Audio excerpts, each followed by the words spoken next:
Hello everyone, আসসালামু আলাইকুম। আশা করি সবাই ভালো আছেন। তো আজকে আপনাদেরকে কয়েকটা নিউজ দিব। সেটা হলো আইআরসিসি আপনারা যে পার্মানেন্ট রেসিডেন্টের জন্য ইভেন অ্যাপ্লিকেশন ফি, এই দুইটার যে ফি আছে এটার জন্য যে পরিমাণ টাকা দিতে হয় সেই জিনিসটা কিন্তু একটু চেঞ্জেস আসছে। কানাডাতে আপনি যদি এখন নিজে নিজে অ্যাপ্লাই করতে চান, আপনি কিন্তু এই ফিটা দিলেই মোটামুটি অ্যাপ্লাই হয়ে যেতেছে, যেটা আপনারা বিভিন্ন এজেন্সি আর বিভিন্ন থার্ড পার্সনের কাছ থেকে অনেক হিউজ পরিমাণে টাকা আপনারা দেন।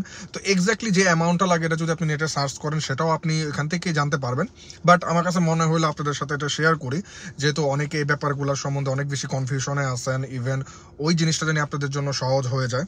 এখন বর্তমানে আইআরসিসি যে চেঞ্জটা আসে সেটা হলো, যেরকম পার্মানেন্ট রেসিডেন্টের যে ফিটা ইভেন অ্যাপ্লিকেশন ফি দুইটা মিলিয়ে আগে যে ফিটা দিতে হইতো একজন অ্যাডাল্টের জন্য সেটা ছিল $1365 মতো।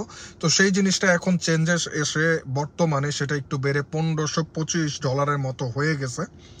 আর যদি আপনার বাচ্চার জন্য, আপনার যদি চিলড্রেন থাকে সাথে, তো ওই ক্ষেত্রে তাদের জন্য যদি অ্যাপ্লাই করেন সেই ক্ষেত্রেও কিন্তু পার্মানেন্ট রেসিডেন্টের যে ফিটা ইভেন অ্যাপ্লিকেশন ফিটা দুইটা মিলে আগে যেরকম দিতে হতো $230 মতো, এখন বর্তমানে ওটা চেঞ্জেস হয়ে $260 মতো হয়ে গেছে। সো আপনি একটা অ্যাডাল্ট মানুষের জন্য অ্যাপ্লিকেশন করার ক্ষেত্রে বর্তমানে আপনার $1525 পে করতে হবে, যেটা গভর্নমেন্টের ফিটা দিতে হয়। আপনি permanent resident even application fee দুটা মিলে একবারে দিতে হয় একটা অ্যাডাল্টের জন্য।